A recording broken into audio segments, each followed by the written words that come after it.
Professor مسلم سجاد کا نام اکثر لوگوں نے سن رکھا ہوگا. یہ کراچی سے ان کا تعلق تھا لیکن لاہور میں رہتے تھے اور ایک بڑا معروف رسالہ ہے ترجمان القرآن، اس کے ایڈیٹر تھے. اور میرا ان سے کراچی سے ہی بڑا اچھا گہرا تعلق تھا. کراچی میں ایک ادارہ تھا جو دینی موضوعات پر آڈیو کیسٹ جاری کرتا تھا، سمع و بصر پروڈکشن تھا. تو سمع و بصر پروڈکشن کا میں کافی 1-1.5 سال تک مینیجر رہا. تو یہ اس کے نگراں ہوتے تھے، مسلم سجاد صاحب کے انڈر میں ہی کام ہوتا تھا وہاں پہ. تو وہ ان سے اس زمانے کی دوستی تھی، ان کے سارے خاندان سے. ان کے بھتیجے حسن صہیب مراد مرحوم نے پھر لاہور میں یونیورسٹی بنائی، UMT، جو آج بھی ایک پاکستان کا بڑا ادارہ ہے. مسلم صاحب کا تو انتقال ہو گیا، اللہ تعالیٰ ان کو غریق رحمت کرے. میرے ساتھ ان کا ایک بڑا سہانا اور عجیب واقعہ پیش آیا. جب میری شادی ہوئی تھی 26 اپریل سن 1991، تو وہ جس دن ولیمہ تھا تو اس دن جو ہے سب احباب کی، دوستوں کی اور اپنے بزرگوں کی، ان کی سب کی دعوت تھی اس میں. تو مسلم سجاد صاحب اس میں نہیں آ سکے. اس کی وجہ یہی تھی کہ اس وقت وہ عمرے پہ گئے ہوئے تھے، لہذا وہ شادی میں شریک نہیں ہو سکے. بہرحال وہ شادی ہو گئی 1990 میں. اس کو پھر 10 سال گزر گئے. میں مختلف جگہوں پہ رہا، مسلم صاحب سے کبھی ملاقات ہوتی تھی کبھی نہیں ہوتی تھی. تو 2001 میں اسلام آباد شفٹ ہو گیا. تو مسلم سجاد صاحب کی بیٹی بھی یہاں اسلام آباد میں رہتی تھی، ان کے داماد یہیں ہوتے تھے. تو وہ کبھی کبھی اسلام آباد آتے تھے. تو جب اسلام آباد آتے تو جہاں وہ بیٹی کے گھر جاتے تو ہمارے گھر بھی ملنے کے لیے آ جاتے تھے. تو پہلی دفعہ جب آئے تو آئے، بیٹھے، کھانا وانا کھایا. اس کے بعد ہم باہر نکل کے تھوڑا سا واک کر رہے تھے. تو مسلم صاحب نے مجھ سے کہا کہ بھائی آپ کی زندگی کیسی گزر رہی ہے؟ میں نے کہا الحمدللہ بہت اچھی گزر رہی ہے. انہوں نے کہا نہیں بہت اچھی تو خیر گزر رہی ہے، میں اسپیشلی خاص طور پہ آپ کی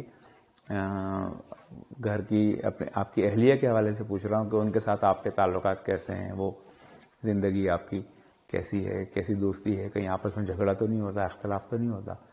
تو میں نے کہا نہیں، میرا تو الحمدللہ بہت اچھا گھر کا ماحول ہے، اور ہم میاں بیوی تو ہیں ہی، اور ہم دوستوں کی طرح ہیں. جیسے دو دوست ہوتے ہیں وہ آپس میں ہر چیز ڈسکس بھی کرتے ہیں، اختلاف بھی ہوتا ہے، کبھی ناراضگی بھی ہو جاتی ہے، کبھی ہنسی خوشی. لیکن یہ کہ کوئی ایسا فساد یا ایسا کوئی وہ جھگڑا نہیں ہے کہ جو پریشان کن ہو. بہت اچھی الحمدللہ زندگی ہے. تو کہنے لگے کہ بس ٹھیک ہے. یہ کہہ کے وہ اس موضوع کو چھوڑ دیا انہوں نے. تو میں نے کہا نہیں یہ بس ٹھیک ہے کیا مطلب، یہ آپ کیا پوچھنا چاہ رہے تھے؟ کہ نہیں بس میں تو یہ پوچھنا چاہ رہا تھا کہ آپ کی زندگی اور آپ کی بیوی کے ساتھ تعلقات اور آپ کی زندگی کیسے گزر رہی ہے؟ تو بس بہت اچھی گزر رہی ہے، بس ٹھیک ہے. میں نے کہا نہیں کسی وجہ سے آپ نے پوچھا ہے، وہ وجہ مجھے بتائیں کہ کیوں پوچھا ہے. تو وہ مسکرائے اور کہنے لگے کہ جس دن آپ کا ولیمہ تھا تو اس دن میں ولیمے میں شریک نہیں ہو سکا، میں خانہ کعبہ میں تھا. تو جس وقت شام کو آپ کے ولیمے کا ٹائم ہوا، تو جس وقت جو ٹائم آپ کی دعوت کا تھا، تو اس وقت میں موجود تھا وہاں خانہ کعبہ کے سامنے صف میں بیٹھا ہوا تھا. تو میں نے سوچا کہ عبید اللہ کیہر کی شادی ہو گئی ہے اور آج ان کا ولیمہ ہے، تو میں اس میں تقریب میں تو شریک نہیں ہو سکتا، لیکن میں یہاں اللہ کے گھر میں موجود ہوں، یہاں تو دعائیں قبول ہوتی ہیں، تو میں ان کے لیے دعا کر دیتا ہوں. شرکت تو نہیں کر سکتا، دعا تو کر سکتا ہوں. تو میں نے وہاں آپ کی گھریلو زندگی کی بہترین ہونے کی دعا کی تھی. تو اس بات کو اب 10 سال ہو گئے ہیں، بیچ میں آپ سے کبھی اس موضوع پہ بات نہیں ہو سکی. تو میں آپ سے کنفرم کرنا چاہ رہا تھا کہ آپ کی گھریلو زندگی کیسی ہے. تو آپ نے بہت شکر ادا کیا اور کہا کہ بہت اچھی زندگی ہے. تو مجھے اطمینان ہو گیا کہ میری دعا قبول ہوئی ہے. بس میں یہی پوچھنا چاہتا تھا. میں ان کو دیکھتا ہی رہا اور میں نے سوچا کہ ہماری زندگی میں ہم جو اچھے چل رہے ہوتے ہیں اور سکون پا رہے ہوتے ہیں اور خوشیاں لے رہے ہوتے ہیں، وہ صرف ہماری اپنی اسٹریٹجی یا ہمارے طرز عمل پہ اس کا تعلق نہیں ہوتا، بہت سے لوگوں کی دعاؤں سے بھی اس کا تعلق ہوتا ہے.